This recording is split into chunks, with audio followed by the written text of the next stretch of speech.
everybody. It is the Working Brother back at you with another talk yet again. George McMillan III. George, how you doing? I'm doing fantastic. Fantastic. That's better than great. You're usually great, so it's fantastic to hear you say you're fantastic. I wanted to mix it up. Where's the bookshelves in the library that you usually have? You're misplaced. You want to tell us what's going on? I am in the Washington D.C. area. All right, and that's all people need to know. So the point is, this is a comedy show. This is not your first rodeo. For guests who are new, hi, this is a comedy show. This has nothing to do with reality. Now that that's out of the way, George, I thought we were going to continue with unified behavioral theory, but you've got a completely new, different slide set for us. What is this? Let me put that on screen. November 12th, you put this out. So tell us. Yeah, we only needed to do a few sections of the UBT just to show the morons in the comments section what my baseline analytics were. Because people are making really super dumb comments, but they don't know that they're super dumb comments. So people just needed to see what my underlying methodologies were.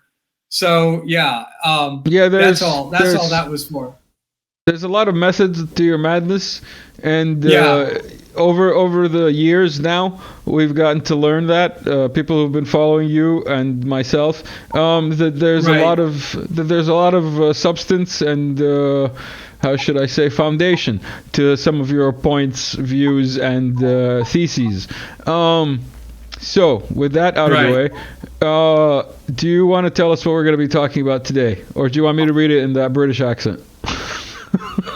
Well, yeah, go ahead, because, McKinder... Is that Jen or Gen? Is that Jen Clarks or Gen Clarks?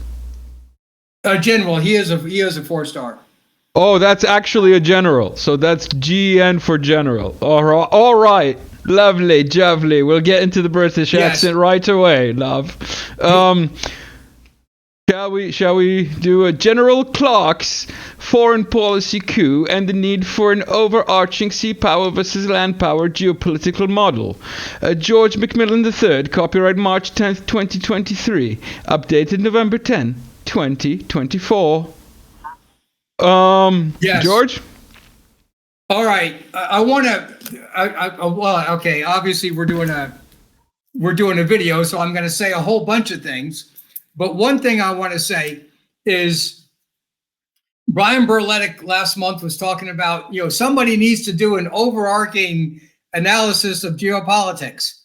Well, that's what I've been doing for 2 years now. Okay. Somebody needs to send Brian Berletic this video, and then maybe all the other videos of the George playlist we've been making over the past 2 years. Yeah, go on, George. All right. And then in a previous video that we won't bring up again or talk about, but I'm going to mention it anyway, I was talking about on social media, it's intelligent people talk about ideas, reasonably smart people talk about events, and then dumb people just talk about other people. So social media is basically talking about other people, or maybe some of the better shows talk about events. But if you try to talk about abstract ideas, you really got to move over. I really got to move over to the financial shows with that. You should try making comedy out of some of the abstract stuff. Then you get the real viewership. Well, but not the viewership that's going to want, real models. That's for, whatever. There are more charlatans over there than anything. Yeah, if you're talking to people that really have STEM degrees and MBAs that will actually, want real analytics, that's what these models are paid for or for. So overarching models, you have to, again, the two force physics models, in this case, it's a dichotomy between sea power versus the land power strategies. So that, there's a big discussion of, Mahan is the big one, Mackinder, Spikeman versus the land power theorists. So you're talking about Ratzel, Haushofer, and nowadays Dugan. So those kind of shows, don't play well on YouTube at all. You really got to move them over, and then I don't know what you're talking about. I'm really happy. I'm really happy with every single episode that I've done with you, and the comments are always insightful. They're always from how can I say, higher echelon people who are thinking about bigger pictures and who are not there just for the comedy. But in any case, the people who are here for the comedy, I'm sorry if you're here for the comedy.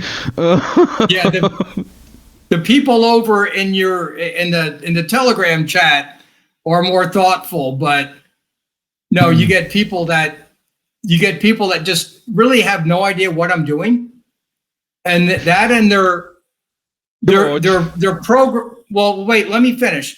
They've been misled and misprogrammed because they don't understand sea power versus land power strategies, that they're that easily manipulated.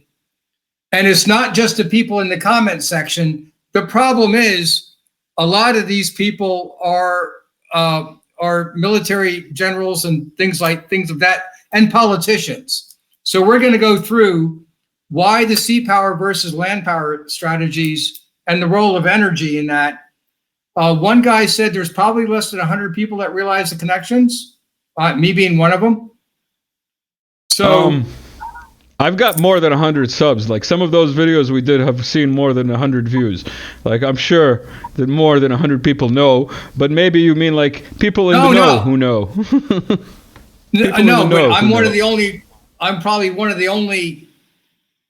I don't know. You're really talking about dozens of people on Earth that can actually build these type of strategic models. Putting it together, yeah. But like have seen or have been exposed to the idea is what I was getting at. Not at your level of knowledge of the intricacies of the actual work. Yeah. So I haven't really talked about. I talked about the grand strategies, but I haven't explained to people what level of theorizing I'm at. So you get. The comments in your Telegram chat channel are good. The other people are just moronically stupid. I might as well just Telegram. say it in the... Find the working brother on Telegram.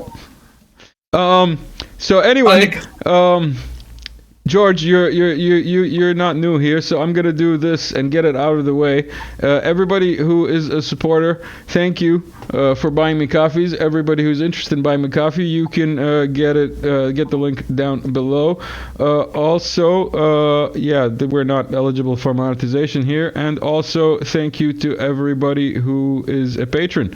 Now, George, I'm going to get back to reading this lovely PowerPoint slide that you presented here, explaining the complexity of foreign policy coup run by a collaboration of career government senior executive salary and senior intelligence salary officials in combination with multinational corporate analysts in terms of the unspoken underlying Western sea power Eurasian encirclement strategy versus the Eurasian heartland land power overland logistical supply route economic integration strategy. I could not do it in British. I went American halfway. I was just like a tongue twister.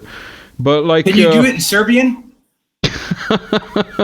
Can I translate it live on the fly in Serbian? No, I don't get paid enough to do that. I probably could if I really wanted to, but like we're not gonna experience that now. Okay. The point is, like, if my life depended on it, I could. My life doesn't depend on it in this scenario. But yeah, the point is, I was gonna say this title harks back to George's saying from earlier that if you want it to go through intellectual circles, you got to make the title sound intellectual and use as many intellectual words as possible. And this is like the creme of the creme. You want to have your two variables of comparison be in your title. So George, shall we start? Actually, shall I flash your contact information there? You're gonna flash me? No, the Okay. contact information. Do you want it to be on screen or no? Oh, yeah. Go down a slide. If we don't want it to show up, we'll just move it. No, I'm not editing. I can't be bothered to edit. So we won't go back to slide 2. Slide 3. Well, section 1. I'll just say it. They can go to Raven Geostrategic. There you go. I'm on LinkedIn. Okay, and I'm just going to say this right now, so everybody knows. I got rid of my Telegram channels. If people want to contact me on LinkedIn under their real names, I will probably respond. But no, I got rid of all the pseudonym stuff. No, I'm totally done with that. All right. What can I say? That makes sense to some extent, considering the level of things that you're dealing with and the intellectual nature of your work. Yeah. And aren't we lucky to have you on here as a comedian? If somebody wants to contact me, they can do it under their real name. Yes. And they can tell George where they heard the best jokes of his. In any case, Russian natural gas via pipelines are the focus of the global war on terror, GWAT. Sea, power, maritime, and terrestrial chokepoint strategies in the contradistinction to the Eurasian land power, internal logistical supply route strategies, and the post-Cold War conflicts in Eastern Europe, North Africa, the Caucasus, the Middle East, Central, and South Asia. I'm no ESL teacher, but I think that's a run-on. I don't care. I know, I'm joking. In any case, you want to explain that a little bit for people who don't like me speaking? Yeah. Well, put it. Oh God, wait a second. You just moved the I'll put it. Now I gotta look at it on my other screen. Hold on a second. I don't have multiple screens right now because I moved that. That commenter that keep talking about your shady eyes won't be able to talk about your shady eyes because you don't have 2 screens today. What a tragedy. Oh, well, yeah, but that guy with 17 sock puppet accounts. 17 sock puppet accounts, yeah. It's the same old person, yeah. Yeah, same sock puppet account, yeah. Like a 17-year-old girl or whatever. We're on page 3. Yeah. All right. What Russian natural gas means is natural gas that comes from Russia. Okay. No. What pipelines? I thought it meant like. Means is I hope George. I'm dumbing this down for the people in the YouTube. Don't be facetious, market. George. Don't be facetious, George. Russian natural gas. Come on. I maybe even leave a link somewhere, or I'll let people go hunt for it on my channel. But the point is, Russian natural gas is actually the driving force of European economic power and ability to produce high technology products based on the cheap supply of energy. Yes, George? Did I learn something in the last 2 years? Yeah, bravo. I can see you're putting that finance major degree to use. Yeah. It's you'd never know. Anyway, let's go on via pipelines. So pipelines and petrodollars is a term that George likes to use. He might have even coined. Did you coin that? As far as I'm concerned, you coined that. Pipelines and petrodollars. Yeah. Is where all the wars and the pink revolutions and the need for democracy arise everywhere around the world by accident. Even the Suja salient in the Kursk Oblast, if I'm not mistaken, there's a pipe pumping station there. George, you want to interrupt me anytime? Oh no, you're doing good. All right. Go on. Yeah. So the deal is here, and then so a lot of people don't realize it. Yes, energy is the multiplier of the multiplier coefficient in economics. It increases productivity enormously. It is basically the sole driver of economic production. And just to break it down for some people at the outset, you human beings are more productive with tools and without tools, and they're more productive with power tools than with hand tools, and they can transport way more goods from extraction to the manufacturing process, and then distribute them to consumers in energy-powered vehicles than by horse-drawn carriages or by carrying them by hand. So it is the sole driver of the multiplier coefficient. Globally, anyone who has cheaper forms of energy is going to have more cost-competitive industrial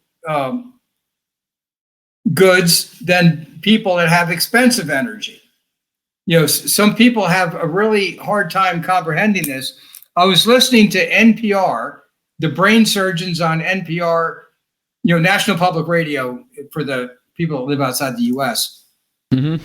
They were talking about how stupid the Slovakians were, because they were talking about how the price of beer was going to go up.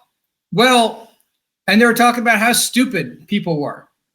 Well, if your energy costs rise, and it's in every ingredient in every phase of production and extraction, production and distribution, then all three of those phases, the prices go up, and the combination of those phases drives up the price of every single product, including beer.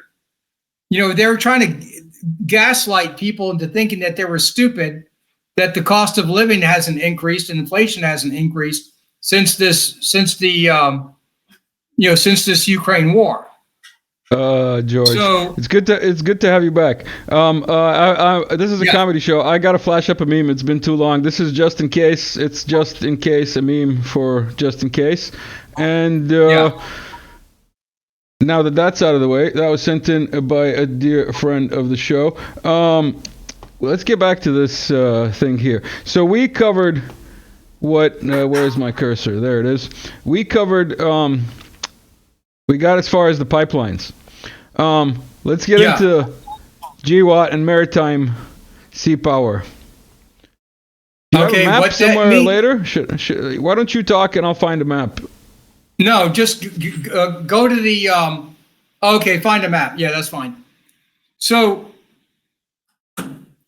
what's been occurring, and people in positions of power do not understand this, and so we are talking about it, is the sea powers controlled the maritime choke points during the Cold War.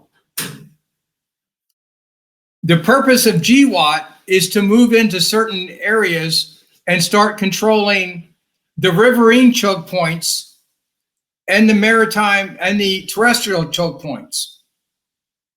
So when General Wesley Clark was talking about the United States was, someone had the policy coup and they're moving into 7 countries in 5 years. It was actually 8 countries in 5 years, because by the time he was talking in his 2007 campaign speech, the United States was already in Afghanistan. All right, he lists Lebanon, Syria, Iraq, Iran, and Afghanistan. And then in Africa, he's talking about Libya, Sudan, and Somalia.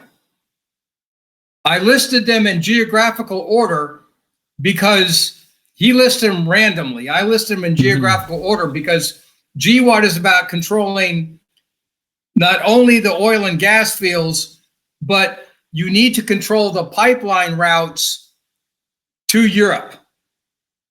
It's about controlling both. And to do that, you have to control, the maritime choke points, the riverine choke points, and the terrestrial land bridge choke points.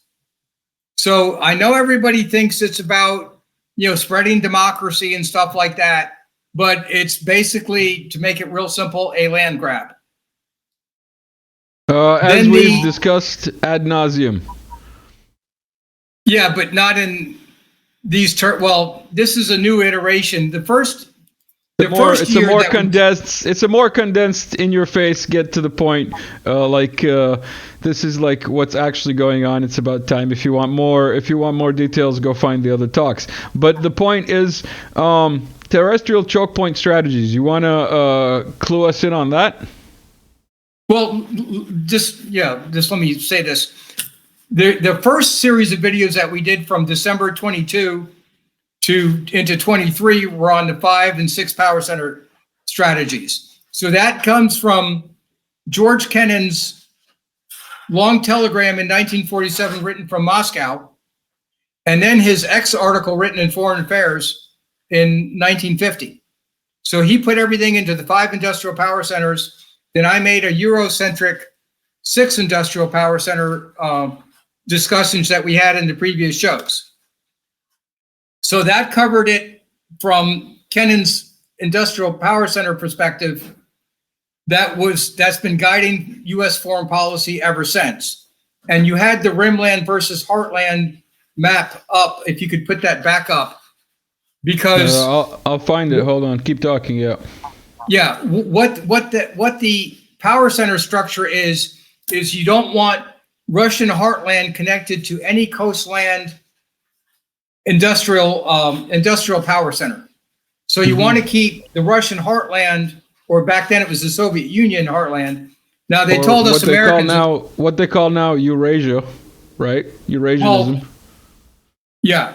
So what I was always told it was to stop communism when I was a little kid.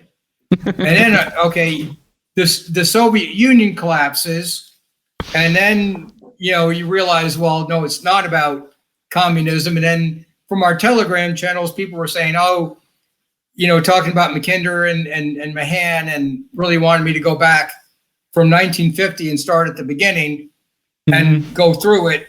So then I did that, because we kind of war gamed a bunch of stuff, and I at people's urgings did the whole model. So this is the result of all those inputs and wargaming on our Telegram channel. So then it breaks down to moving from a power center structure to a choke point strategy aspect of the same theories. So that's what we're covering. And once you learn this, people know that there's something wrong with the official narrative, but with this one, with this outlook, you can really just see through the nonsense. Yeah, go down to the next one. Hold on. That means I gotta actually scroll back all the way up, and then not only can people see through, why what's on the mainstream media is such nonsense, but then they can find out that most of the politicians do not know this, and most of the world leaders do not know this. So if most of the world leaders do not know this, what does that mean? That means that the people that are in the multinational corporations and in the other agencies, or the other government entities, they're just not telling anybody else. If you go down to, so this slide is about the global geopolitical format. I'm putting everything into a two-force physics model. So in this case, it's the land power versus sea power. You're on page 4, or are you on page 4? Or are you watching at the same time what we're seeing? Where are you at? No, I'm going over that slide set real quick. Then I'm going to go on to what I'm saying. All right, so the overarching Atlantis and sea power versus Eurasian land power dichotomy. I'm putting it in context of Strategy Bridge's 4 levels of warfare, because yes, I have not done a very good job of telling people what level I'm talking about, because there's plenty of other news shows that do news analysis of daily events and cover world political leaders. There's plenty of those things out there, but nobody does an overarching theoretical show. So we're doing an overarching theoretical show here. So the four levels are comedy show. We're doing a comedy show, George. So we're doing the grand strategic level. I've always done the grand strategic level, but the military does the strategic, operational, and tactical execution levels. So again, I'm looking at Trump's picks, and Tulsi Gabbard's going to become the ODNI, and regarding, I can tell from watch. I got a question regarding U.S. politics and these Trump picks. Yeah. These Trump picks don't mean anything until January 6th or even January 20th, right? Only after January 20th does he actually put these people in, right? Or am I wrong? Correct. No, correct. January 20th. Generally speaking, all of these picks could be like ruses that are just like propaganda, and like people, like he's getting things done for people he made promises to, and then when he walks in on day one, he does whatever he wants, and he doesn't have to put any of these people in. This is possible, right? Yeah. Well, hopefully it's probable. Hopefully. Keep going, George. Hopefully, these analytical methods get to the people that need to know them, and it has the right effect. All right. Because right now I can tell that. Go down to the next. Go down to the next slide. This one. Yeah. Go down to that one. The first traffic light. Hold on. Let me zoom out a bit so we got all of it on screen. There we go. Yeah, that's what people need to see.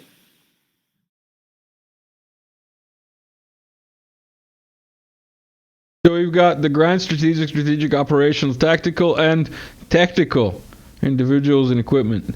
Right. Between my unified behavioral theory integrated causal model. Mm-hmm. And the sea power versus land power theories, I'm definitely the only person in the world that does this in open source. So, I second that. Yeah, this is at the top of the grand strategic level. And that's why I lose people in the YouTube, comment section. Algorithms. Yeah. They're not trained at it. They're not trained at any level. That's why I just say the comments tend to be moronic. The comments are a lot better in our Telegram chat channel because people have watched the videos. Yeah, people have watched the videos before, and so they've learned it. So we're aimed at that level, and no, Trump's picks are not trained at that level. No, they're not. So we've got timeout. You told us you told us that you did the background with the Mackinder and the Heartland Rimland stuff, and then we did you talk about the 7 Ps as it relates to the current situation in the U.S. and how that is affecting the general direction of things? Did you mention that today? Well, I mean, what I'm saying, and how does that fit into here? That's strategic, right, or institutional, basically? I'm okay. I see what you're saying. Yes. The 7 Ps are about affecting the institutional levels. On the military side, you also have the executive branch agencies, which isn't just the law enforcement side like DHS or DOJ, FBI. It's also about, Department of Interior, Department of Agriculture, the geological agencies, NOAA, National Atmospheric and Oceanic Agencies. It's about those agencies also. HHS, Health and Human Services, and educational institutions as well, like both. Right. The woke trading that they get nowadays with those. How should I say? DEI hires. Is that what they're called? Right. So once all those frameworks in my UBT have existed since the 60s and 70s. The UBT should have happened by the 90s. I shouldn't have been working on it for so long and had so much resistance from the university system. It's nonsense. They've destroyed it. So because of the lack of integrated, political, economic, geopolitical frameworks, which is why we went over a couple of sections of the UBT, is so people can see how I integrated the frameworks. Now I've integrated those frameworks into the sea power versus land power models and into the role of energy and natural gas and Russian natural gas and global geopolitical realignment series of papers that I presented on Energy Newsbeat last year. And I'm going to be doing another series of stuff on Energy Newsbeat also. So people need to see what this chart is so they have a frame of reference of what I'm talking about. I'm actually at the cutting edge at the very top of the grand strategic level.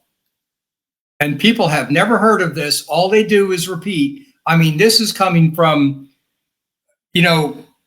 all the stars, all the general levels, and both here in the UK, they will just repeat ad nauseum that Putin attacked Ukraine for no reason. He's crazy. We went over that. Link, unprovoked. The unprovoked, I think it's like the 7th talk we did. Anyway, keep going, George. Sorry. Just let me continue. So we did videos on that on Fiona Hill and Bill Crystal, and we did a bunch of videos on that. But still, our leaders keep on repeating this nonsense. And the more people are familiar with these sea power versus land power geostrategic strategies, the more they will know that, this is nonsense.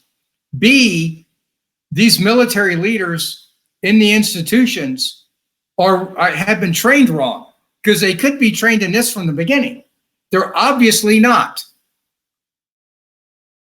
Yeah, you can go down one. First, let's do a meme. They're not calling me the conspiracy theory guy anymore. I'm just the truth guy now. That's George, basically. America's Foreign Policy Coup by Wesley Clark. Yeah, the significance of this is he's a 4-star. I'm not the one saying it. He is. He's been head of NATO. He starts talking about he bombed Yugoslavia. Yeah. So he starts talking about there's been a foreign policy coup, and he names the people. It's Wolfowitz, it's Elliot Abrams, it's Strobe Talbert, it's Bill Crystal. He goes through the names here. He does a book later on, but he doesn't hit the issue head on. He does talk about, whatever. So you can just go through the next few slides and get his statement over with, because I just lifted the transcripts out of his statement in his videos with, this particular one was done in 2007 in San Francisco. Yeah, at the Commonwealth California Club. So I just lifted out the transcripts, put put his direct quote straight in here. So he lists the different names of the, Project for a New American Century, which is now the Institute of Study of War. They just moved it a couple of blocks. Yeah. I didn't know that. I didn't know the Project for a New American Century was the Institute of Study of War. You're kidding me. Yeah, it's the same group. It's run by Bill Crystal and Kimberly Kagan. I'm sorry, we're going to this scene now. That's we need to zoom in on my reaction to finding out what? Because the ISW is involved very much in reporting on what is actually happening and forming quote unquote opinions in the public sphere. You want to say that again for people who might have missed it if they walked out? What, that the Project for New American Century? Yeah, because in 2007, General Clark is talking about Project for New American Century. So in parentheses, I put in there is currently named the Institute for the Study of War. Yeah, they moved it a few blocks down the street and go over a couple blocks. If you're from DC over here. So I threw that in there because yes, Bill Crystal employs Kimberly Kagan. They're all Yale Grand Strategies graduates. They go through the same Yale Grand Strategies courses that Ann Applebaum has attended on several summers in a row. Fiona Hill, that whole group, they all run them through those seminars during the summer over there. So they're familiar with some of these land power versus sea power strategies, but they're not integrated in the way I do with the DIME integration packages. Because I do, I do cross-disciplinary work so people can see hybrid models. So we are done with Wesley Clark and that shocker of a revelation about. I'm shocked, I tell you, George. You remember that talk we did where we were shocked at everything? Yeah. It was just shocking. I'm shocked again, but for real this time. Well, almost for real. The takeaway there is the ISW pays General Jack King to go on there and repeat, Putin attacked for no reason. Putin needs a psychological exam. Just repeats this nonsense over, every single night on Fox News, and all the other Fox News guests, just repeat this nonsense, except for, Colonel McGregor started to push back against that, a year and a half ago. So he, of course, gets kicked off of Fox News, the only one speaking any sense. And my old neighbor, or my parents' old, neighbor, General Petraeus says the same thing. No, these people get paid millions of dollars to read a script that, if you know the sea power versus land power strategies, becomes more and more nonsense the more you know this. So that's why people need to know this. American citizens, we'd like a peaceful transfer of power. Biden administration, who best we can do is start World War III. This is a meme that I actually showed in that 200th episode, if you stuck around to the end. But, George, how's, because you mentioned Fox News, and, Putin is evil, and he generally launched that like oak, it's not oak, it's hazel. The hazel tree stuff recently. So what's the news like stateside regarding how evil Putin is? Oh, I haven't watched any cable news really. No, they're too busy talking about who Trump's cabinet picks, whose white male cabinet picks have slept with whom in the past. They're trying to find high school women politics, to accuse basically. them of. Yeah, they're trying to accuse heterosexual males of being heterosexual males. But they're trying to say that they're trying to make up sexual harassment allegations and stuff like that. So, whatever. They're big on that. On theater ballistic missiles that are MIRVed, they don't talk about those so much. No, it's a shame, really. People should be a little more exposed to, the ideas of mutually assured destruction. A link somewhere here. But the 14 major points of the sea power versus land power grand strategies. We're on page 11 if you want to follow along, George. Right after the Clark stuff.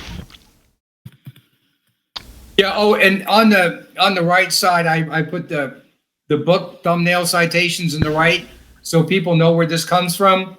I'm such a conspiracy theorist that all my sources either come from the military academies, the war colleges, and the major universities of the U.S. and the U.K. This is like a top hits of George jokes. We gonna bring back the time traveling Russian propaganda, where the Russians have obviously traveled back in time and put stuff into educational sources of U.S. universities, right? That's what we got. Right. I'm such a Putin stooge that I've taken. Well, okay. I'm obviously the stooge of professors that are Putin stooges, decades before he while he was still in high school. No wait, he's older than me. So yeah, when we were all back in university, yeah.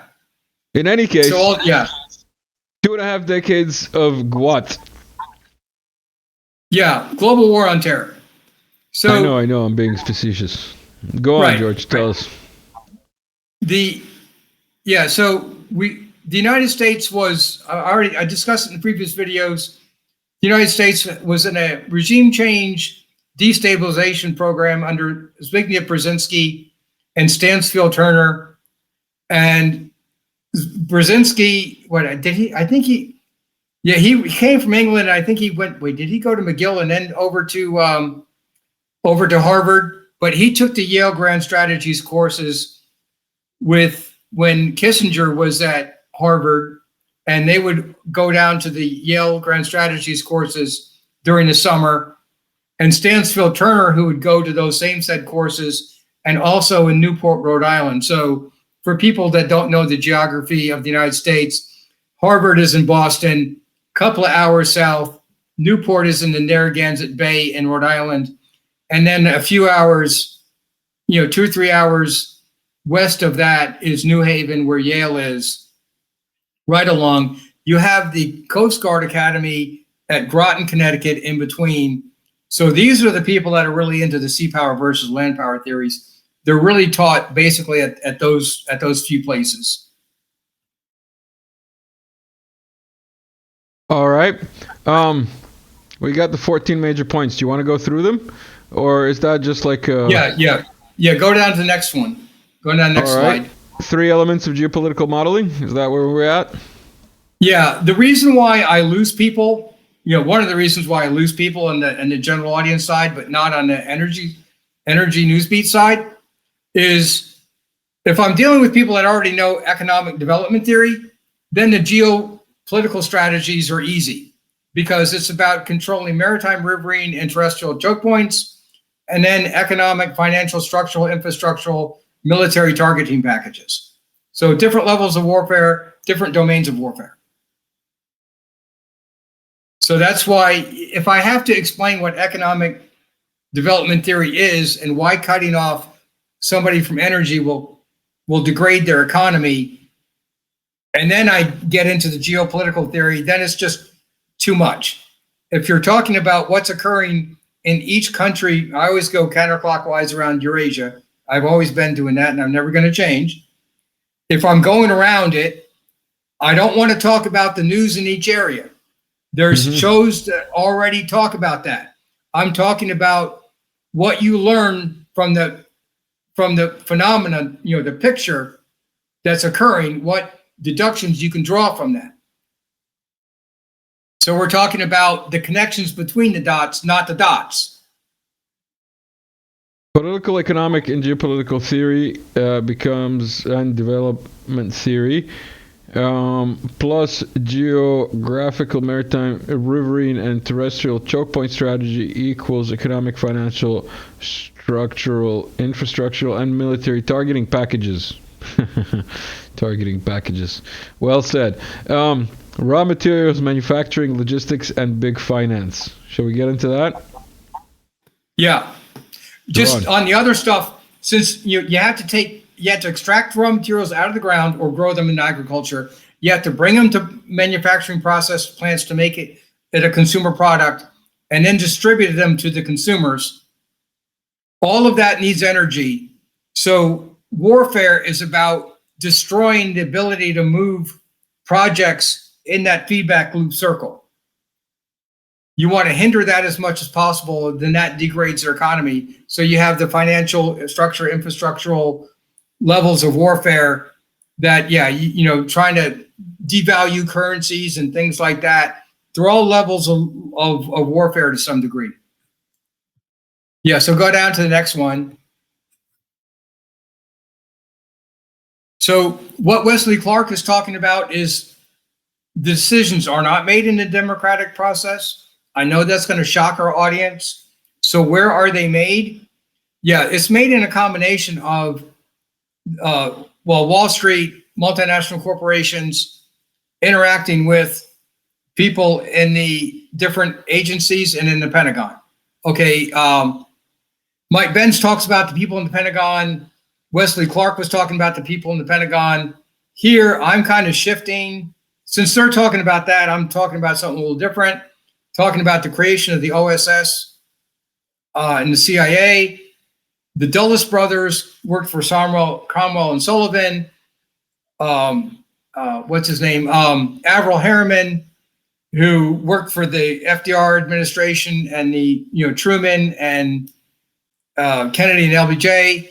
Mm-hmm. He was working in Wall Street investment law firms also. So these connections between the old robber barons, the OSS, and the multinational corporations has always been there. Okay, the United States has what you call a dual egoistic system, where you spend your money and invest in your own self-interest, and you vote in your own self-interest. So yes, this is actually supposed to be the way it's working. It's supposed to come from the private sector, but obviously the big multinational financial firms and multinational corporations have way more money and way more influence than the average citizens. So they're the ones that are directly contacting people in government. And yes, it's been like that from the start, from when it was the OSS and the Department of the Army, and then it became Department of Defense and the CIA. So yeah, these connections have always existed. So I'm just going to post the books off to the right, indicate those connections. Financial Center Analysts and typo strategic planning and development. Once the decisions are made by the global grand strategists from Wall Street, the City of London burn concerning the security of raw materials from the global research to facilitate their extraction and delivery to the industrial processing centers. Citation: the strategy bridge levels of warfare. Right. Back so here I want light. Yeah, so yeah, I want this back up there. I put it back up there in the slide set. Remind people that this insertion coming from the multinational corporations is coming in at the grand strategic level, and then you're hitting the top people in the intel agencies, top level in the executive branch law enforcement agencies, and or civilian agencies, like agriculture, Department of Transportation, the Geological Center, all those different other agencies. They're impacting those things, and then all three levels of the military industrial complex. All of that's coming in from Wall Street and big financial corporations in terms of that traffic light is what you call it. Mm-hmm. Strategic planning and the military decision-making process. We're on page 15. From what I can see, George, this is not even like 10% or 20% of the slides that you've got here. We're obviously not going to get through this in one episode, as is a surprise to no one. We've been going for 48 minutes. How much more of this do you think you want to get through before we take a little break? Well, why don't you just look at the slide set. Let's finish this point. All right. We're at A. So let's get through B and C. And where does this end? Because I did this last month. Let's finish this. Yeah, so we got like 3-4 more slides. All right, excellent. Yeah. We were here. Financial centers analysts. No, we just did this one. This is the one we're at. Strategic planning and the military decision-making process. Do you want to take it away, George? Because I'm feeling extra dyslexic today. Strategic planning and the MD. Strategic planning and the MDMP. So, so the Wall Street is, I just kind of went over this, but Wall Street's formulating the plans because they have a hierarchy of analysts all over the world. So they have more analysts than our intel agencies by a long way, because you have big, huge corporations, and then you have, smaller businesses underneath them. So it's a huge hierarchy of people and of people hiring people with finance degrees, MBAs, and accountants. So they're collecting. They're huge data collection networks. So they're collecting data way more than the intelligence agencies are. So the intelligence agencies really depend on these people for a lot of their data. So that's the natural connection. It's nothing nefarious. it's, in its raw form, it's really just value neutral. That's just the way it is. You're making use of each other's data collection, and the analysts go back and forth. So then they're communicating the strategic plans, well, to the military hierarchy, but also to the other executive branches of government, also. So it's hitting the intelligence agencies, the military agencies, and the executive law enforcement agencies, and the executive, other agencies. When I have a slide set. Which letter are you on? You're on B? I just finished C. We're on D now. All right.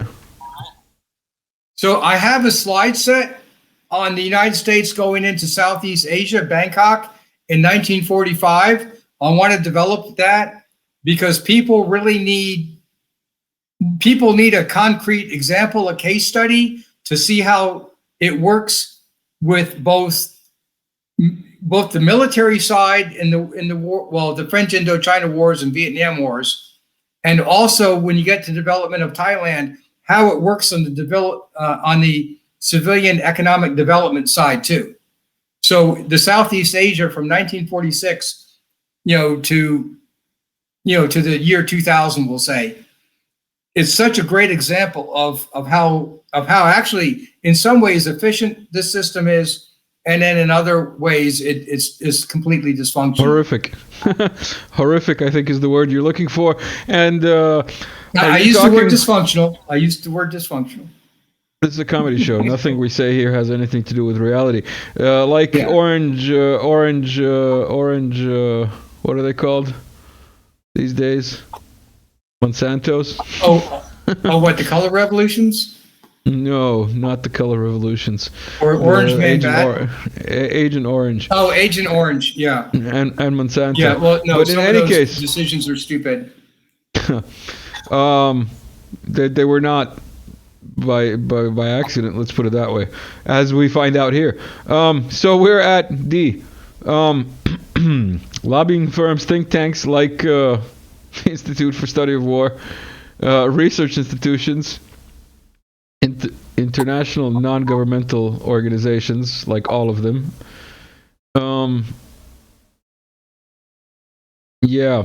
Basically, is it with you that I brought up the Confessions of an Economic Hitman? Oh yeah, but I didn't have time to read it yet. I'm too busy doing other stuff. But yeah, we'll get it. Yeah, that's a good example of this NGO stuff. In any case, shall we move on? 17. Well, just let me go over this real quick. Oh, because you had the multinational corporations that aren't only operating all the different government agencies or interacting with, but they're also donating to the different NGOs and think tanks and lobbying groups in DC. And yes, they're funding, the Carnegie Endowment and the Ford Foundation, Carter Foundation. They're funding those foundations and the National Endowment for Democracy that Brian Berletic always talks about. They're funding these groups to work overseas as well. So, considering you brought up Berletic without my prompt, I mentioned him before in another talk, and this is kind of like a video response to him. So I'm hoping maybe it'll get to him, and maybe I can have him on.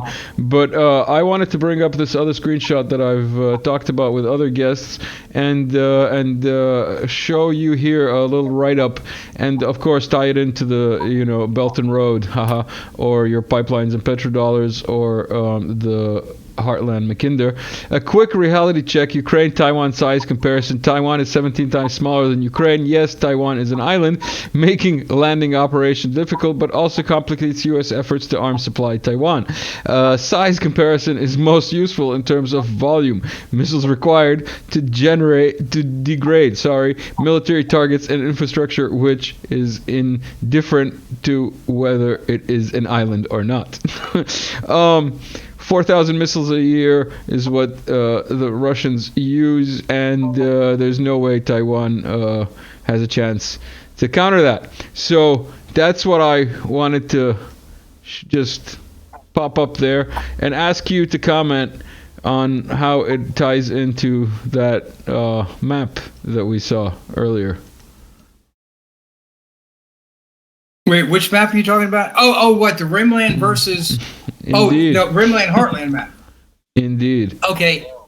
Yeah, it's the colonial powers have always taken have always gone to the coastal rimlands because it's on the coast. There are sea powers. So the different, England became the dominant sea power, even over France, but especially over the Netherlands and Spain and Portugal and Italy back in the day. So they all have different areas of where they had colonies, but British overall controls the choke points and has for a couple hundred years, and now it's the US, UK, and the Five Eyes of adding Canada and Australia, New Zealand, the Five Eyes. So with the United States after World War II has a first island chain strategy. The first island chain is to contain communism. So you're trying to contain all the islands that are not on the mainland of China or Southeast Asia. So it's the Philippines, Taiwan, South Korea, and Japan. Okay, Korea is not an island; it's a peninsula, but it's controlling the access into the Yellow Sea that goes goes towards Beijing, China. Mm-hmm. So the sea power is naturally going to try to interact with all the coastal regions. Why is that important? Because raw materials tend to come out of the interior to the manufacturing facilities in the coastal rimland cities, and then they're shipped overseas or distributed to the other cities that are usually along the coast. Usually cities are on they're on the coast or they're on long rivers. So hence the sea powers focus on the coastal rimland areas, and then you can take ships up the rivers, obviously. So you're controlling the riverine choke points, and then terrestrial choke points. You're talking about the gap in between big mountains and the rivers and or the coast. George, we're fast approaching to the hour. I know we didn't finish this. I know we didn't finish this idea, but I think we got maybe 3 more slides. Let's pump it out quick. E. Yeah. Echo. Donate. No, heavily. I already went through that. We did? They all right, donate. we're going to G then. They donate to all. Okay. So then G. Yeah, go on. Yeah, so then G kind of alluded to this before. The business community already has a hierarchy of subject matter expert analysts. So it works very well with the other analysts in the government side. In fact, usually government analysts also, once they get their 20 years in government, they go over to the business side. So then the business side has a synergy of different types of analysts. Mm-hmm. So in the proper form, using Aristotle's proper and perverted form methodologies, it can be highly efficient. But in the perverted form, it can become a source of collusion. Yeah, source of collusion. So it can become perverted as I'll leave a link to the perverted thing maybe, and if not, find the playlist with George and then find all the videos, and they're labeled. They have names. Right. We're done with G. Shall we go to H? Yeah. The caveat. So yeah. Go ahead. Oh, okay, I'll do it then. The caveat here is that few analysts, public or private, are educated in all 3 areas of political and economic development theory, the grand strategies, and military regular and irregular warfare. To see the patterns in land-sea power encirclement versus land power overland integration strategies, and cannot make sense of the wars and proxy wars occurring in every rimland country in Eurasia. Now, I got that other thing here. Rimland countries would be like all of Europe. There's us. Hi, that's Serbia. That's, where that other aircraft carrier is. We've got everywhere where Gaddafi was and all that Arab stuff was going on. Then we've got here where there's stuff going on in both Sri Lanka and all along here, the coast, let's say. And then we've got, Taiwan, that other aircraft carrier, right? And Japan. Correct. Let's not forget about Japan. We talked about Japan too. And let's not forget that NATO is spreading up here north, as it is. Am I getting this, George? Right. So then going back to Taiwan, just to finish that thought, and we're going to talk about this because it's really misunderstood. China has been doing those joint coordination, the military joint exercises, doing the practice invasions around Taiwan. Yeah, they're doing that. They're doing that. They're doing that to coordinate their military. Obviously, getting to, they're doing that as training exercises. That's obvious. But what they're really saying is, if the Anglosphere is going to choke China off from oil and natural gas going through the Straits of Malacca, then China's going to counter that by cutting off the Philippines, Taiwan, South Korea, and Japan from the same oil and natural gas that's coming through the Middle East. Now, what's the purpose of that? The purpose of that is China wants Japan and South Korea to buy cheap Russian oil and natural gas and complete those pipelines that the United States has stopped during using diplomatic pressure. Why do they want to do that? They want Japan and South Korea to infrastructurally integrate with Russia and then pay in rubles and not pay in dollars, and then try to collapse the dollar. That's what changes the global realignment strategy, and that alone will destroy the West First Island chain strategy. Have